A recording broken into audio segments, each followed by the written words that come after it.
Hello दोस्तों, नमस्कार। आपका स्वागत है अपने ही YouTube channel A strong math 2.2 में। ठीक है, आज की इस वीडियो में हम बताने वाले हैं लाभ, हानि और बट्टा। ठीक है, यानी कि इंग्लिश में बोलते हैं प्रॉफिट, लॉस एंड डिस्काउंट। ठीक है, यानी कि इसका संपूर्ण फार्मूला के बारे में आज हम पूरा डिटेल से आज बताने वाले हैं। ठीक है, तो चलिए हम शुरू करते हैं।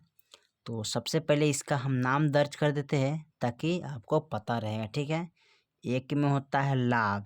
ठीक है, किसी वस्तु में अगर फायदा होता है उसको क्या बोलते हैं? लाभ। इसको इंग्लिश में क्या बोलते हैं? प्रॉफिट बोलते हैं, PROFIT। ठीक है, दो में होता है हानि। ठीक है, तो हानि को इंग्लिश में क्या बोलते हैं? Loss, LOSS। ठीक है, तीसरा में हो गया क्या? बट्टा। ठीक है, यहाँ पर लिखते हैं बट्टा। ठीक है, बट्टा। तो बट्टा को इंग्लिश में बोलते हैं क्या? डिस्काउंट। ठीक है, DISCOUNT, डिस्काउंट बोलते हैं। ठीक है, उसके बाद आता है यहाँ पर, तो डिस्काउंट हो गया। ठीक है, उसके बाद लिखते यहाँ पर लिखेंगे लाभ हो ही गया, प्रॉफिट, लॉस, डिस्काउंट। ठीक है, अब उसके बाद आता है क्रय मूल्य। ठीक है, क्या होता है? क्रय मूल्य। तो क्रय मूल्य को इंग्लिश में क्या बोलते हैं जी? तो क्रय मूल्य को इंग्लिश में बोलते हैं COST होता था, COST, cost price, PRICE, price, cost price होता है। ठीक है, 5 में हो गया विक्रय मूल्य। ठीक है, विक्रय मूल्य। तो विक्रय मूल्य को क्या बोल सकते हैं? सेलिंग प्राइस, इंग्लिश में SELLING, सेलिंग प्राइज। तो PRICE, ये हो गया सेलिंग प्राइस। ठीक है, उसके बाद बोलते हैं अंकित मूल्य। ठीक है, अंकित मूल्य किसके अंकित मूल्य। ठीक है, तो अंकित मूल्य को इंग्लिश में क्या बोलते हैं? Market price, MARKET, market price, PRICE। ठीक है, चलिए उसके बाद यहाँ तक ले हो गया। अब उसके बाद हम क्या करते हैं? इसको फार्मूला पर हम चलते हैं। ठीक है, एक बार और आपको हम रिपीट कराते हैं। लाभ, हानि, बटा का जो है ना, उसके बारे में पूरा डिटेल फार्मूला हमको आज इस वीडियो में बताना है। ठीक है, तो एक में है लाभ, जिसको इंग्लिश में बोलते हैं प्रॉफिट। ठीक है, कोई वस्तु अगर बेचते हैं उसमें फ़ायदा होता है उसको बोलते हैं लाभ। ठीक है, उसको इंग्लिश में बोलते हैं प्रॉफिट। कोई वस्तु हम बेचते हैं उसमें घाटा लगता है उसको बोलते हैं हानि, जिसको इंग्लिश में बोलते हैं लॉस। ठीक है, बट्टा यानी डिस्काउंट, कोई वस्तु खरीदने में कम किया जाता है उससे हम क्या बोलते हैं? डिस्काउंट बोलते हैं। ठीक है, क्रय मूल्य यानी जिस चीज़ को हम खरीदते हैं उसको बोलते हैं क्रय मूल्य, यानी कि उसको इंग्लिश में बोलते हैं कॉस्ट प्राइस। ठीक है, अच्छा, इसमें उसके बाद आगे विक्रय मूल्य। तो कोई चीज़ को खरीदते हैं, ठीक है, कोई चीज़ को खरीदते हैं उसको बोलते हैं सॉरी विक्रय मूल्य, यानी विक्रय मूल्य मतलब हो किसी चीज़ को हम बेचते हैं। ठीक है, विक्रय मूल्य होता है मतलब हो गया कि किसी चीज़ को हम बेचते हैं उसे बोलते हैं विक्रय मूल्य।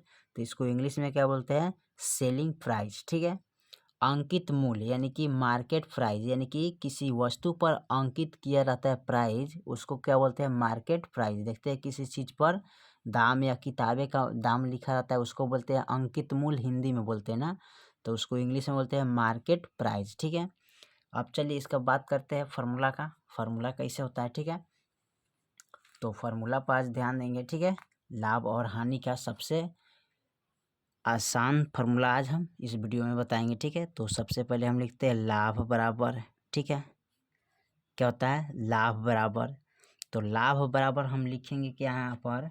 तो विक्रय मूल्य। ठीक है, विक्रय मूल्य। ठीक है, तब विक्रय मूल्य माइनस क्या होता है? क्रय मूल्य होता है, तो लिखेंगे क्रय मूल्य। ठीक है, क्रय मूल्य। ठीक है, उसके बाद ये हानि बराबर, तो हानि बराबर क्या होता है? तो हानि बराबर लिख सकते हैं क्रय मूल्य माइनस विक्रय मूल्य। तो यहाँ लिखेंगे क्रय मूल्य माइनस विक्रय मूल्य। ठीक है, चलिए इतना तो हो गया। लाभ के लिए फॉर्मूला कहते हैं विक्रय मूल्य माइनस क्रय मूल्य, और हानि के लिए क्रय मूल्य माइनस विक्रय मूल्य। ठीक है, अब उसके बाद हम अगला फार्मूला पर ध्यान देते हैं। तो अगला फार्मूला का क्रय मूल्य बराबर, देखिए तो क्रय मूल्य बराबर हमको निकालना है ना। तो क्रय मूल्य बराबर क्या होता है,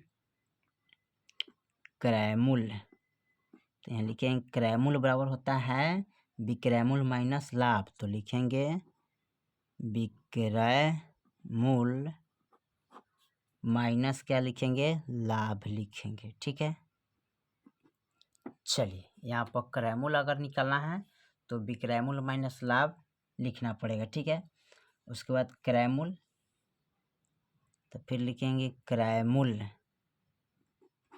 तो क्रय मूल्य बराबर होता है विक्रय मूल्य प्लस हानि। ठीक है, तो लिखेंगे विक्रय मूल्य माइनस हानि होता है। ठीक है, क्रय मूल्य बराबर होता है फिर विक्रय मूल्य माइनस हानि। ठीक है, उसके बाद निकालना पड़ता है प्रतिशत लाभ। ठीक है, तो प्रतिशत लाभ कैसे निकालते हैं, चलिए उसको हम देखते हैं प्रतिशत लाभ निकालने के लिए। ठीक है, तो यहाँ पर लिखते हैं प्रतिशत लाभ बराबर प्रतिशत लाभ बराबर। ठीक है, तो प्रतिशत लाभ बराबर फॉर्मूला होता है लाभ